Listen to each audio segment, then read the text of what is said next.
So as we enter this bye week, and I just want to say, please support our troops. We love you guys for protecting and serving our country. Now, as we are doing this bye week, I just want to give my thoughts about this first half of the season. Just, my honest opinion about things. And I'm just going to break it down into certain details. I'm going to talk about our defense. I want to talk about our defense. That's number one. Number two, I want to talk about Matt Ryan in particular. And number three, not and number three, but number three, I want to talk about the coaching. As far as the head coaching is concerned, I want to talk about head coaching. And finally, about our biggest kryptonite on the Atlanta Falcons. What is the biggest kryptonite of the Atlanta Falcons? I will get to that later. Number one, our defense has gotten a lot better. I've noticed they are good on fourth and short situations. I'm convinced that our defense are some dogs on the fourth down, especially when they stopped when they stopped the Cowboys with their fake punt abilities. Our coverage team made a huge stand on that, and they stuffed Adrian Peterson when in the backfield.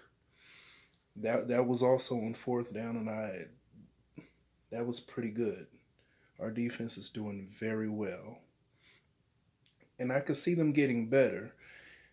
AJ Terrell, he's a rookie, but he's getting better. He got away with a few pass interference, especially that one again when the Falcons went against the Broncos. But nevertheless, the Falcons been getting easier breaks in tough situations. So the ref. In my opinion, I think the officials owe AJ Terrell a freebie on a pass interference, especially a sack that was taken away in his favor, but they want to call it a roughing the passer. Mm. Next, I want to talk about Matt Ryan. Now, his future with the Atlanta Falcons is not promised, but I like Matt Ryan. Rather, the next head coach, I don't know if Arthur Blank is going to see Raheem Morris as our official head coach for the 2021 NFL season, but hey, rather if he's the head coach next season or not, we're going to have a new GM coming in. So rather the GM decides to keep Matt Ryan or let go of Matt Ryan after his contract is up, all I can say is I wish him well. I am a fan of the logo, not of the player. If Matt Ryan do stay, this will be an awesome opportunity for us to make another run at the playoffs for next season because the chemistry is there with Matt Ryan and company, and the stats don't lie. I disagree with anybody that says that stats are for losers. No, stats will give you an idea where we are.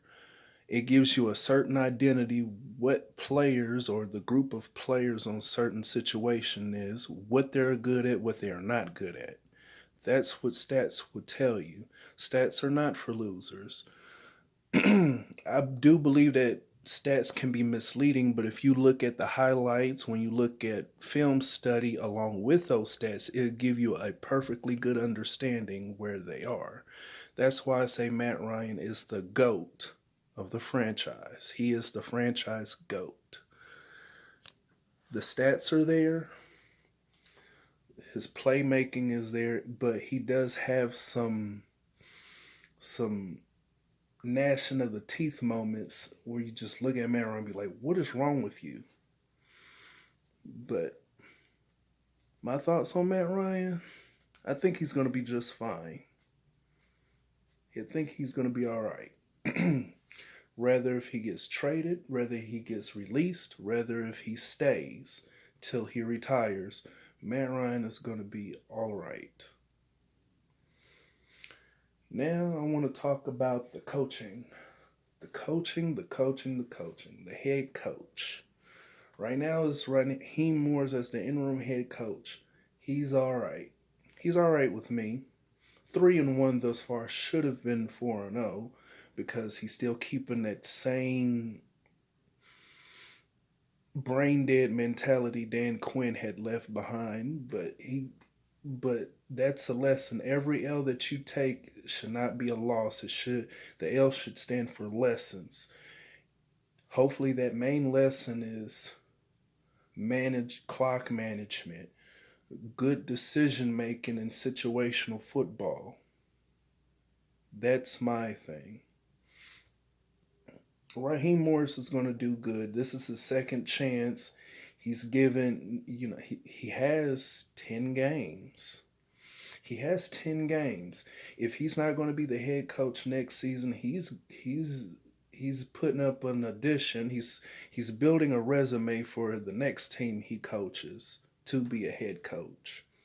He's and I'm really buying into the things that he say in the interview, that 1-0 mentality, next game 1-0 mentality. I like that. He's all right with me on that. But if he's not going to be the head coach next season, I would try to, if I was Arthur Blank, I would try to convince what? For the new regime, try to get Tony Dungy as our head coach or GM. He retired as a head coach. Maybe this could be a new chapter if he decides to let go of that fantastic job that he already has. He could, but if he could let that go for a second and be a GM for us, that'll be wonderful. He has a great resume, a wonderful NFL player when he played for the Steelers. He's the first African American head coach to win a Super Bowl. He had nothing but double-digit wins with Indianapolis.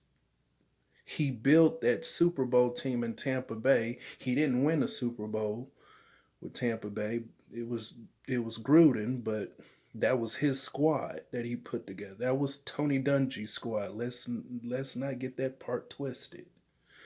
I would like Tony Dungy. If not Tony Dungy, then let's go with Rex Ryan. Our Achilles heel on the Atlanta Falcons have been defense for a very long time. Even with Mike Vick on the roster, our defense has been horrible. And last but not least, what is our biggest kryptonite? Is it the defense? No. Is it Matt Ryan messing up? No. Is it horrible coaching? That has something. But no. As a team, as a whole, our biggest kryptonite is fourth quarter. Think about it. The fourth quarter has been our biggest kryptonite. It's our kryptonite. If you don't believe me, go back to what's been happening in the fourth quarter. We had double digit leads and it's been cut. We've been allowing, on defense, we've been making players that's young or not that good make look good, and little experienced quarterback look like they've been doing it for a long time. That's in the fourth quarter. Offensively, in the fourth quarter, too many 3-and-outs, too many quick 3-and-outs, way too many 3-and-outs. Play calling is horrible. The execution is even worse in the fourth quarter. I don't know if they're not getting their proper Gatorade or they're not doing any breathing exercises, but it seems like they break down in the fourth quarter. Tackling, not so good. Route running is still crisp, but hands in the fourth quarter looks suspect. Matt Ryan's connection, no. Blocking, ugh, I hold my breath every passing play. The running game in the fourth quarter, we find our ways too many times rushing and end up getting tackled behind the line of scrimmage in the fourth quarter.